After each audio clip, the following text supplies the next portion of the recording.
So at the moment we are recording. So thank you everybody who has logged on and is here to learn more about the 2017 United Way of New Brunswick Community Investment process. I'm sure most of you guys got the announcement for this webinar through your email, and we'll continue, as there's updates, we'll continue to share information through email and through our website and through our different social avenues, including Facebook and Twitter. So before I get started, I'm just gonna, with the application guide, I just want to show you that on our website, the information is all there. We have instructions on how to apply. Previously funded agencies will be able to, they're already in the online system, and all they have to do is follow the instructions here, and they will use their email address and this temporary password and log in and then go through the instructions. But anyone who is a new agency wishing to apply, all you have to do is send me an email, roxana@unitedwaycentral.com, and let me know that you're interested. I'll get your contact information and get a little bit of a sense of what your program is that you would like to get funded, and then we can get you started. We just want to make sure that anyone who's wishing to apply doesn't get started and go too far down the line and then realize that maybe their program or their service or strategy doesn't fit our application requirements. Okay, so just to give you a little introduction about the United Way. At United Way, we help people. We work with different partner agencies, volunteers, donors, and the government to improve lives and build community in central New Brunswick. Most of you, I know that people who I see online right now, we have a current history with a lot of you guys, and you are probably pretty familiar with United Way. But what I'll do today is give a little bit of insight of what our funding stream is able to fund at the different programs, and how to make sure that your application is as strong as it can be. So with our investment principles, any program, service, or strategy that we fund, we want to make sure that they are purposeful, accountable, and sustainable. So what do we mean by that? In terms of purposeful, we want to make sure that United Way has a list of investment areas that we fund that fall under our focus areas, and I'll go into more detail about that later. But so it's important that the programs and strategies that we fund fall within those investment areas. So we have a limited set of priorities that we look to fund. In terms of accountable, any agency that we fund, we need to know that they are a registered charity, that they have a board of directors, that they have different policies in place, that they have revised yearly financial statements. So we really make sure that the agencies that we fund are accountable, and we'll also be asking that the agencies provide a mid-year report on how their program or service is doing, and that is a requirement of this funding. In terms of sustainable is always a tricky concept that when we talk about it, what does sustainable look like? For us, we just want to make sure that our investments have enduring change. So when we decide to fund a different program, we want to see that that change is endured and stays, even if even if the funding is for that year, just that year, that change will be sustained. In terms of who can, for our funding guidelines and criteria, our investment decisions are made within the framework of the following criteria. So we want to make sure that all of the programs align with our focus areas, with our United Way focus areas, that they address policy, systems, and institutional change. They address the community need, and we'll be doing some fall community conversations.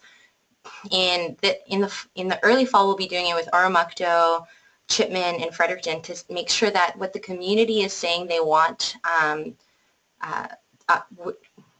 we want to make sure that the community is telling us where they want us to invest the funds, and we'll be matching it with the with what we see coming in terms of applications. We also want we want to see all of our investment decisions that they apply evidence-based effectiveness, that they address the underlying causes of social issues, has community support, demonstrates impact, exhibits excellence in performance and leadership, and exhibits strong governance. The following, for the following points, United Way does not invest in the following. We do not invest in organizations without registered charitable numbers. I did get the question the other day, do we fund school programs? And we do. We have in the past, and some schools don't have charitable numbers.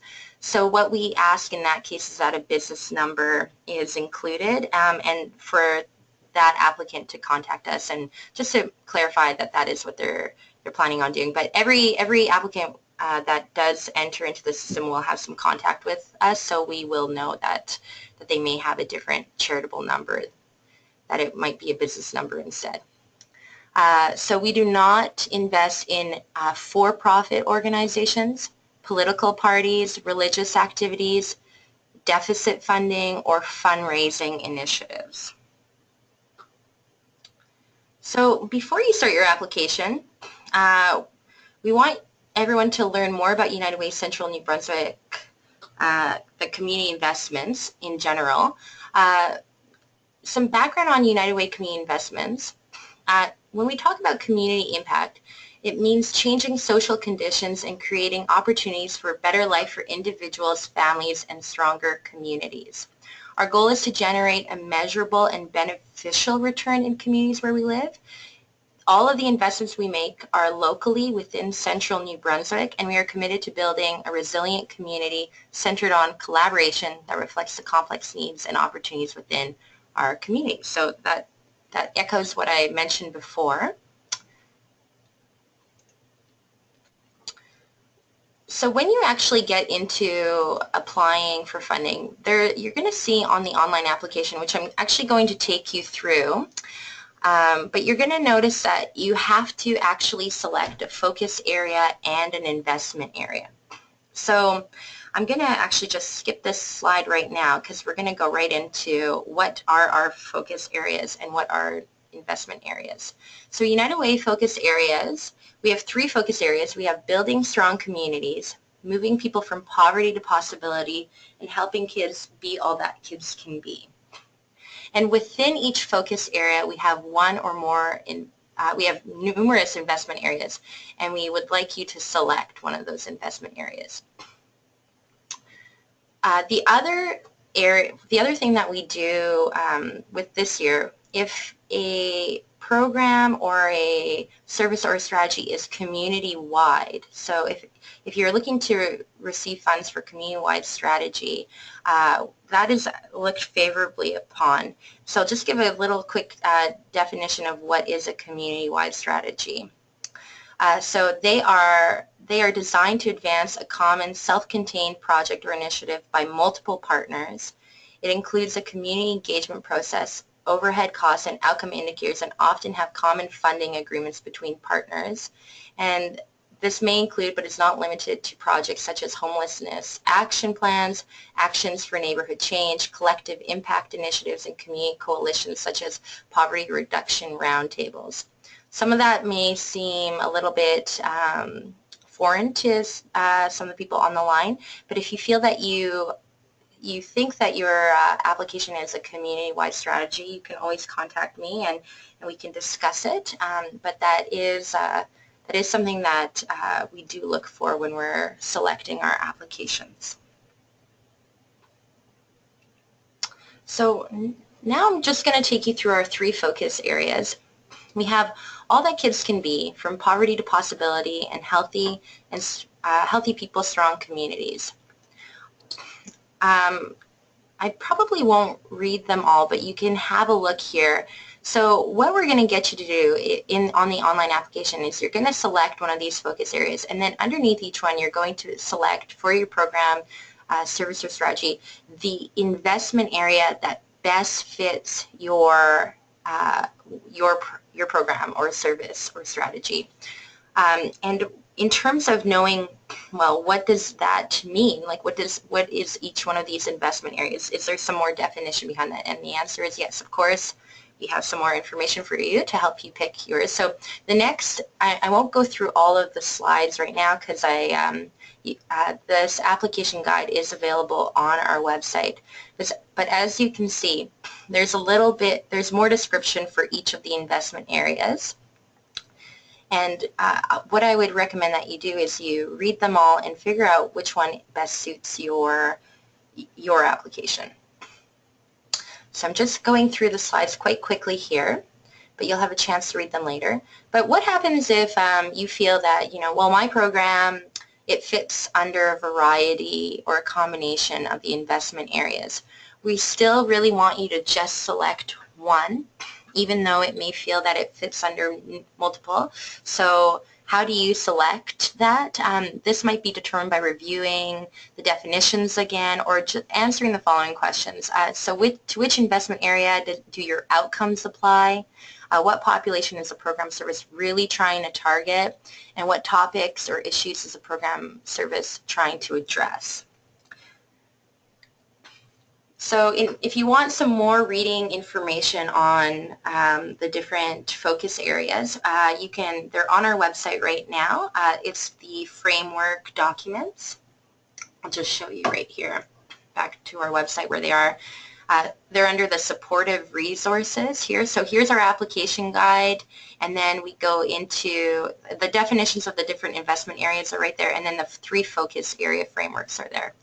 It's a lot of reading, but it is definitely helpful if you need some more information. So going through the application, obviously the information is right here in the guide, but what I'm going to do today, since you're online, is actually show you what the online application looks like and where the things can be found. Here we go. So right now what I have open for you is a test agency, what they would see. Okay.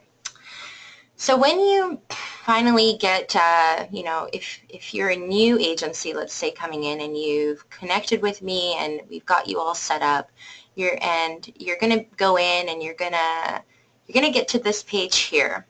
And I'm just going to show you on the left-hand side is where there's another resource center here where all of our all of those resources I showed you are right under here as well. But you're going to go in and you're going to read the instructions here, but you're going to want to create a new program, service, or strategy and assign it to this application. And once you've done that, it'll ask you for the title, the name of your program, and some additional information. And then it will say, yes, you have registered this program, you may begin. So then you'll go back to this page again, and it's just right here on the left-hand side. Application is where you would click. It would take you to this. And then you get started. So I'm showing you I've skipped a step here, but now this is where you would go where, if you're starting, you've listed the name of your program and you're ready to start putting in information. And the first part is to put your basic agency information in. And once you click it, I'll just show you, it's pretty well laid out here. You would put in your agency name, your charitable registration number, and I won't go through all the little things, but you'd fill out this area, and it's basically giving an overview of your agency and its contact information. Up here on the right here on this right-hand side at the top, you can switch forms and you can go to any of the other sections to fill out, or of course you can just go to the bottom and you can save your work or save my work and return to the previous page, which I'm going to click right now, but you can also save my work and mark as completed. And just to let you know that if you click it and if you're trying to mark it as complete and there is a section missing, I'll just show you right now, it's not going to let you. It's going to show you right here that you've missed filling out these fields, which is a really good check to have in place. That way we won't have any incomplete applications submitted, and it's helpful for you. A great thing also is once you are on the system, you can always save your work, and you don't have to like you can log in at any time to work on it. So all your progress will be saved. So I'm going to switch forms right now and take you to the supporting documents section. What we're going to need from every applicant is the following information. Whenever you see a little asterisk, that indicates that it's a required field. And so for the supporting documents, we're going to need audited financial statements, agency budget, a volunteer screening policy if you have one. It's not a mandatory field.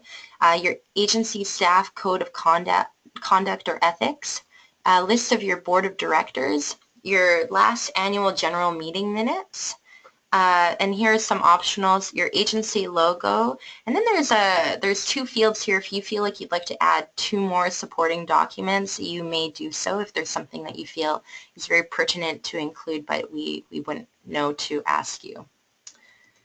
Then you get into the real the bulk of the information, and the bulk of the information for your application is your we want to know what key activities your program is doing and so on, but I'll actually just take you through it right now. So you're going to put the name of your program, and this is where you, right here, focus area, is where you're going to select your focus area from the 3 that United Way focuses on. Then you're going to talk about your program, service, or strategy and give us some, and for each section it will give you some instructions if need be. And right down here is it will tell you the maximum characters you have. So as you type, I'm just going to show you, it's going to show how many you've used. If you need to pull this down, you can always pull this down here if you want to look at what you've written to give you some more space, or of course you can always work in Word and copy and paste so you can do it however you wish to do it. So we're going to ask you, there's numerous questions under each section. I won't go through them all right now. They're under the application guide, but basically, as you can imagine, we're going to want to know what your program is, who you partner with, here's a spot if it is a community-wide strategy to let us know why or how it is a community-wide strategy. We want to know who your program serves. We want to know how you target them. We want to know how you know that your program is actually needed in the community. And we'll want to know past successes of your program if it's run in the past, and any challenges you had and how you overcame them. The final part of this section is how you get client feedback and how you incorporate it into your program to make sure that you're meeting your clients' needs. So that is, as you can see, a very important section to fill out, and it's good to, as you're planning to apply, to make sure that you pull all these elements together and that you consult with your team to make sure you've got the best content you can have for this application. Then after that, we ask for some client demographics. We want to know, basically first we want to know the total number of unduplicated clients that you're going to have, and the next part isn't mandatory, but if you're able to give us some information about the breakdown of gender, age, and the location of your clients, that is helpful for us in the future when we're trying to figure out where our United Way where our United Way funds are, how they're distributed among the community. Okay. We then ask you for some information on your program budget, so your current and your projected budget. There's a section on adding some additional program finance narratives. So this is where it wouldn't be numbers, but more so some written information. So we want to know if you're receiving any revenue from clients, what would be the minimum funds required for your program, and you have the opportunity to give us some description of what would happen if let's say we were to not, if there was a decrease in terms of amount of funding we were able to provide to you. So the reason why we ask this is because right now our campaign has just launched for this year. Our goal this year is $1.365 million. That's our goal. But we won't know how much money we actually raise until, later on, early next year. So around, at the end of January, we'll know a little bit better of where we're at, but we can't guarantee that we're going to raise that money.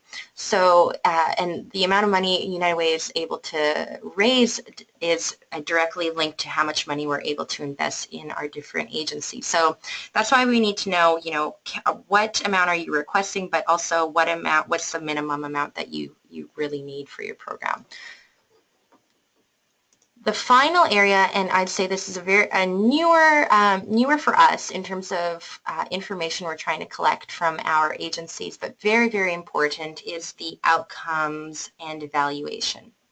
So this is where you would actually select your investment area, as I was showing you before. So before, because I had selected Healthy People, Strong Communities as my focus area, it'll bring up the different investment areas that fall under that focus area.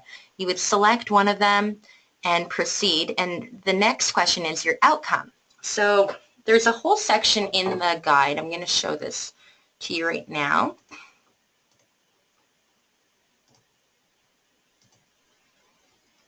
Okay, 1 second, just pulling it up.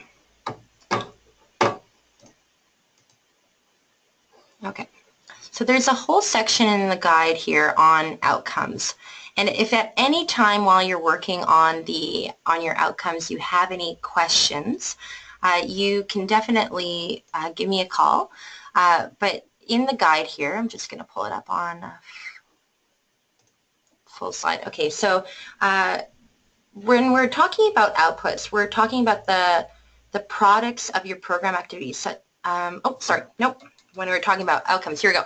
So outcomes are the benefits for participants during or after program activities. So for example, the new knowledge, the increased skills, changed attitudes or values, modified behaviors, improved condition, or altered status. There can be various levels of outcomes with initial, so short-term outcomes leading to longer-term outcomes. So that's kind of when we're talking about what's the impact of your program. We're looking later on, what is the longer-term, what are your longer-term outcomes. In the application, we're going to ask you to select outcomes, but also to let us know what your outcome indicators are going to be for each outcome. So what are outcome indicators? They're the specific items of information that track a program's success on its outcomes. They describe observable, measurable characteristics or changes that represent achievement of an outcome. And then we're also going to ask you to set a target for each outcome. So I'm going to go back to the application really quickly to show you what this looks like in terms of the application. And then I'm going to show you give you a little bit more background information on outcomes. So when you're here on the online application, you would then start to write an outcome statement. So you'd select it, and it gives you a little bit of a blurb of, please indicate what short-term outcomes you anticipate as a result of your program, service, or strategy. So for example, students' academic performance improves. Or perhaps you have a program where you have increased consumption of fruits and vegetables, and that is your outcome statement. You would write that here. I'm just going to write test here for the moment to show you. So once you save that, it'll then ask you, okay, well, what's your indicator? So what indicator will you be monitoring to determine the degree to which your outcome has actually been achieved? Please include at least one indicator for each outcome.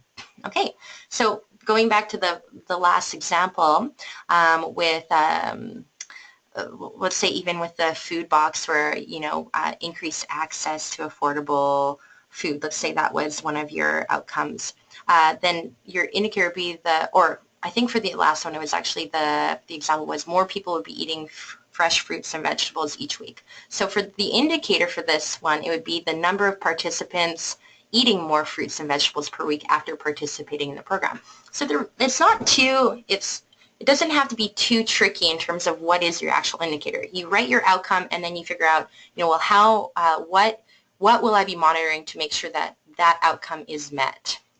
And then once you write that in here, I'm just going to write a test. It's going to then ask you, okay, well, give me a quick target. Let's say I have 100 clients And let's say my target will be 100. I feel that all 100 of my clients will achieve my last indicator. So we'll achieve that they'll be eating more fruits and vegetables per week. And then when right down here, I'll say, well, why did you set your target at this level? And you could give whatever description you want to. One of the reasons why we include this box here as to why did you set your target, let's say your target's really low for some reason. You say, I just want one client to achieve this indicator. But you may know why that number is lower and why your target is low. And that this box right here gives you the opportunity to give us some rationale behind your target, because you'll know better what is the appropriate target for your program. I'm just going to close this for now and go back to our presentation. So I'm going to go here to outcomes and indicators. I just want to show you in this guide, feel free to have a look through it, but I just want to show you when you're putting it all together for an example for all that kids can be. So you saw it on the online application, but I just want to give you a more like a overall overview of what we mean what we want to see when we're looking for you to put your outcomes and your indicators and your targets and whatnot. So first of all, you're going to select your focus area. Let's say it is all that kids can be. And then your investment area is success in schools. You'll know what your activities are, and that's the section where you're writing what you actually plan to do and what your program is. And in this case, in this example, let's say it's a dropout prevention program for youth with tutoring services and family support services. My outcome, if I was the applicant here, the benefit that I'm looking to see for my participants is that students' academic performance improves and there's increased parent involvement in education. And in terms of indicators, how am I going to know? How am I going to track that my program or service has the success on these outcomes? For the first bullet, I'm my number of participants who earn better grades in the grading period following completion of the program than in the grading period immediately preceding the enrollment in the program. And for the increased parent involvement in education, my indicator is that the number of parents that report that they are better equipped to support their children daily with homework after participating in the program is going to be my indicator. Let's say targets, let's say 80% of students are going to have increased academic performance and 90% of parents who participate are going to report that they are better equipped to support their children. So you can see how it can all get pulled together. In terms of longer term outcomes, with my program, I feel, in this case, for example, I could say that we'll see increased rates of high school completion. So it's the longer term, the ultimate outcome that we're trying to achieve. In the guide, you'll see there's examples for each focus area. And one area that I would really, one resource that I would really like to promote, I'm just skipping ahead here, and they're on our website, but they're also in that little resource section on the online application. These two guides right here, Measuring Program Outcomes, A Practical Approach, and Splash and Ripple. I'd say the first one has a lot of outcome statement examples that you could refer to when you're writing your outcomes, and I would definitely recommend that you go and you check this out. It will be very helpful for you when you're writing those outcomes or you're trying to figure out which indicators would be good to follow. It also takes you on further in terms of evaluating your program, and it's a really good resource to refer to. Okay. As mentioned, there's the program budget, finance narratives. There's not that much more in terms of the application. I think the bulk of the work will be in the description of your program and then matching your outcomes and making sure that you're writing really clear outcome statements and you really know what your indicators are going to be for success on your program. So I won't go too much more on what is included in the application, but I do want to just point out one more thing. There are definitely hard to measure outcomes, especially if your program, for example, is an advocacy program. So how do you measure systems change? It's quite hard. Or your prevention program. So how do you measure something that didn't even happen based on your so your program is preventing things from happening. How do you even measure that? Programs that only have a one-time contact with participants, let's say a hotline or a helpline. So it's like how do you actually, you know, make sure that you're capturing any sort of information with them when you may never see them again. There's definitely tips on how to do that. And how do you, and additionally the fourth one, programs whose outcomes cannot be expected for many years. Let's say it takes a long time for you to see change. How is it even possible to track that? The measuring program outcomes document I refer to gives some really good tips on how you can actually measure and what outcome statements you can include. So I would recommend if you have a program or service that you need to refer to or that has these hard to measure outcomes, I would refer to this this guide right here. Some final things, what are and what are not outcomes. I just want to point out some things that are not outcomes. So recruiting and training staff and volunteers, purchasing or upgrading equipment, and various support and maintenance activities. These are not outcomes.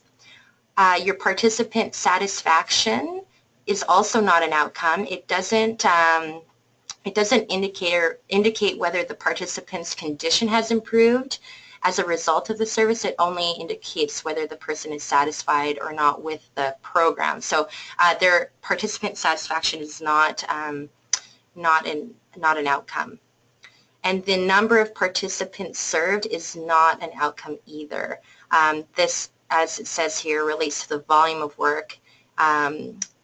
There are some special cases where it may apply, and I would recommend that that you have a look through that resource. But quite often, that's not the outcome. You know what? I'll just read it right here. So, for example, however, in public education programs where the program aims to encourage citizens to seek a service, such as cancer screening, the fact that citizens become aware of the importance of the service and seek it out reflects a change in knowledge or attitudes and behavior resulting from the program. Thus, the number of citizens who are motivated to seek a service by a public education program is an outcome. It's a little bit different if you read that very carefully. So the number of participants who feel that they will actually seek out a program is an outcome, but the number of participants that you are actually serving is not the outcome. So you'd really have to ask the right questions to your participants after they participate in the program to make sure that you're capturing that change. A little bit tricky. You can always give me a call if you feel like you don't know what quite to put down in your outcome statements. Okay, so that takes us to the end of our webinar.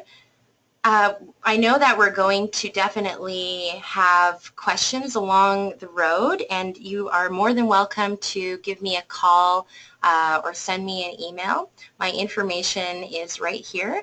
At this moment, I'm going to see if there's any questions from people who are online right now. And you can feel free to unmute yourself.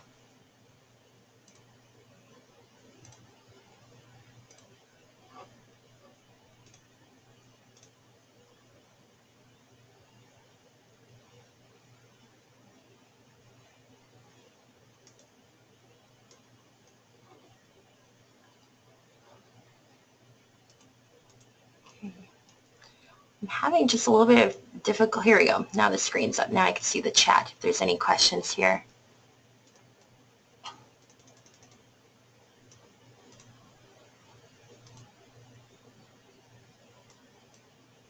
Okay, I don't see any questions. So I think we'll leave it at that. Thank you everyone for attending. Thank you. Thank you, Roxana. Thanks, Roxana. Great.